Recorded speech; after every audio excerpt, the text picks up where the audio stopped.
Hello. হ্যাঁ মা বলো। কোথায়? এই তোমার বাড়িতেই আসছি। সিধা বাড়িতে আসছিস তো? হ্যাঁ হ্যাঁ বাড়িতেই আসছি। তোর কাছে অটোর জন্য খুচরো পয়সা আছে তো? খুচরো টাকা দাঁড়াও দেখছি। অটোর জন্য তো 10 টাকা লাগবে, কিন্তু আমার কাছে তো মাত্র 8 টাকা। কি করবো এবারে?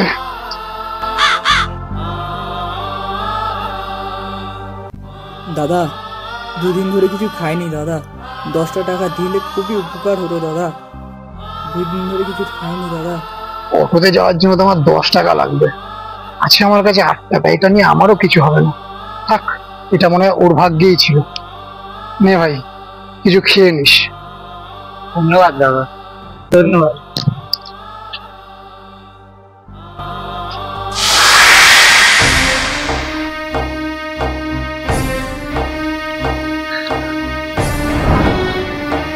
এ ভাই শোন। হ্যাঁ দাদা বলো। ভাই, যে 8 টাকা দিলাম ওটা ভাই ফেরত দেওয়া যাবে? কেন দাদা?